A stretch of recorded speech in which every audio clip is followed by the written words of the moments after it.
Randy, you have produced a new short film that's in the festival circuit. I can see it behind you. Why don't you tell us about it? My passion, my love, my baby, my art. The Della Morte sisters. Della Morte, of course, meaning of death. And it's just, it's everybody's baby. It's the director's baby. It's the writer's baby. It's, my co-producer's baby. But I'm me and I'm Randy, and I'm just saying that it is my baby. And of course, I'm biased, and it is a wonderful film, but there's several reasons why it's very special to me. One of them is my best friend, Andrew Marino, and his son, Ben, wrote it. And that was great because Andrew and I were best friends for years, but this was really the first time we collaborated on a project. Oh, great. And I mean, yeah, and I had a lot of input. I didn't want to. I didn't want to cross the line of him writing, because I know writers, they get focused on something, and who am I to add in an idea? And he was open to it. And he was so open, I used to call him at like 2 a.m. and say, I have a great idea. That he didn't appreciate. So I called him at 7 a.m. And that was so much fun to actually not only produce it and act in it, be one of the stars, but to actually have, input on the storyline and the structure of it. That was amazing. And I love him for that he trusted me, and my ideas as well. So yeah, that's huge. yeah, To be involved like that. I'm sure knowing the person, having the relationship already, you feel a little more open than, to someone you just met and you say, I love it. It's like exactly. where's the line? You already have the relationship, so you can Right. feel comfortable saying, you know, I don't know about this, or maybe this is a little different, and he knows you care about him and you care about the project. Exactly. And I think, like I said, that's what compounded my passion for it. And I just was so excited to work with Andrew. And, we always talked about making other projects and putting our heads together. And yeah, we wrote things down. He would even get treatments made for them. But this was the first one that we actually went through, produced. It's a film, Oh, great! and it's a completed project. It's nice to have that ownership over Yeah. something. Which, Yeah, absolutely. being a producer, like you're saying, you spent the time developing, putting everything together, making sure everybody shows up at the right time, has food, has a bathroom, has Yeah. all their needs met, their different meal choices, and and And everything. that's like the smaller part of it. I didn't Yeah, realize how much until I produced my first film a couple of years ago, Candlestick Justice. I didn't realize what went into uh, being a producer. I think a lot of people have this false notion of thinking a producer is the one who funds the film. And while that's true, as an executive producer, producing a film is different. It's literally handling everything from beginning to end, and everything, the budget, the cast, the crew, the permits, the insurance, that's all the producer. And it's sometimes a thankless job, and it's a lot of work, but it's such, when the film is done, what a rewarding feeling, yeah. really, really. And there were 3 producers in it: Andrew, myself, and Judith DiDonato, who was also one of the stars. And we said from the beginning, we're funding this. This is no crowdfunding. We're funding it ourselves.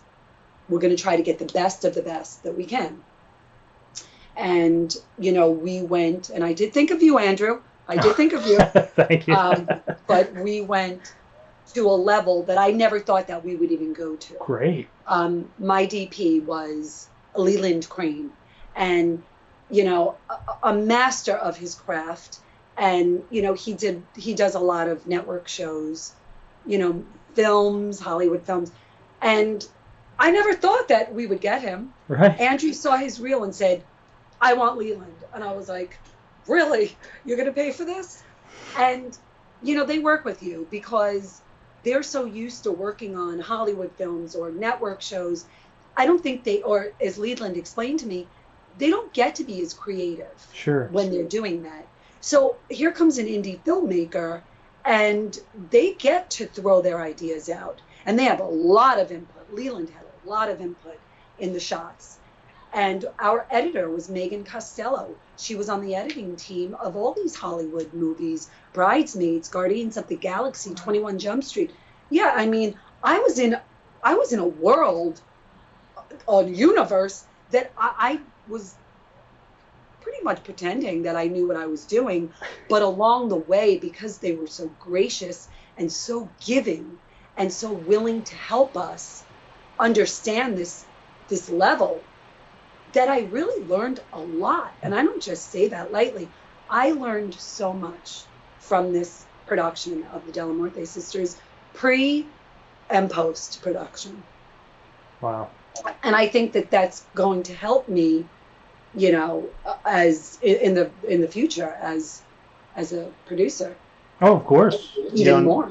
Now that you have something like this under your belt too, as much as the learning process, now you've got a stage to move from, Exactly.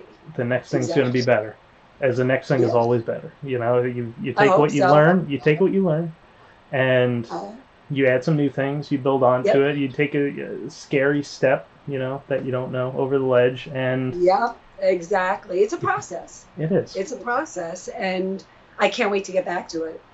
Yeah, definitely. I know. We all. Yeah, all of us right now with the pandemic. I want to go outside. It looks so nice out there.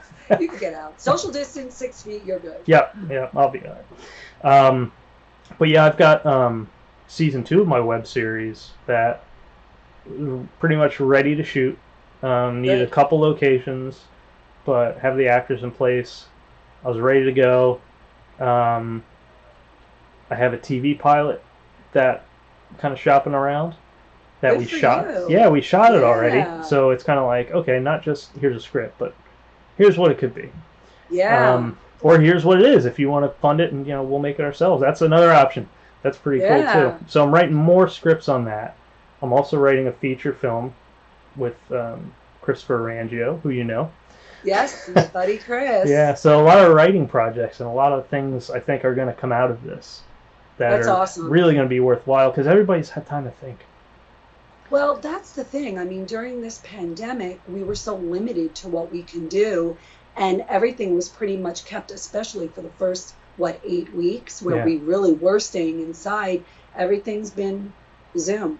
I'm part of this collective group, the Actors Quarantine Collective, and that's been like my saving grace. Just, doing these readings, and just that creative part as a filmmaker and as an actor that we crave, we need. Sure. Now, you were also telling me that you worked on a documentary. Yes. Very close to my heart. Unfortunately, it's called Dan's Plan, and Dan's Plan is a nonprofit organization that was put together after my nephew took his life at 25. And, 2 days after his death, my sister and his brother, my other nephew, they wanted to turn a negative into a positive, basically. And, support the thought of removing this stigma that has always been attached to suicide and mental illness. And that was 2015. It started, and there's a whole acronym to Dan's Plan that I can't think of at the moment. I know it by heart. That's why it's written down. Yeah. I know. Direct your attitude, notice the problem, seek help. It's a whole thing. And I got very friendly with an actor friend of mine, Montana Rock, and a couple of years ago I talked about doing a short film about suicide and mental illness with him, and he was all for it. He's a filmmaker himself, and as the time went on and I was thinking about it, I just wanted something to stand out. Yeah. And I spoke to other filmmakers, and, they were trying to be very gentle and saying, look, you just don't want this to be another film about suicide. Unfortunately, because of the statistics, it's all over. It's all over. Everybody's making, and that's great that they're making that.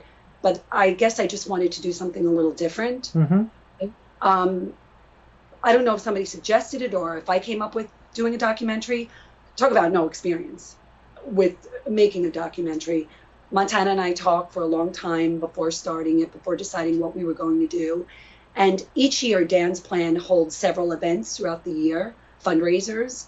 And our biggest one is the City Field event. And we have close to 200 people coming.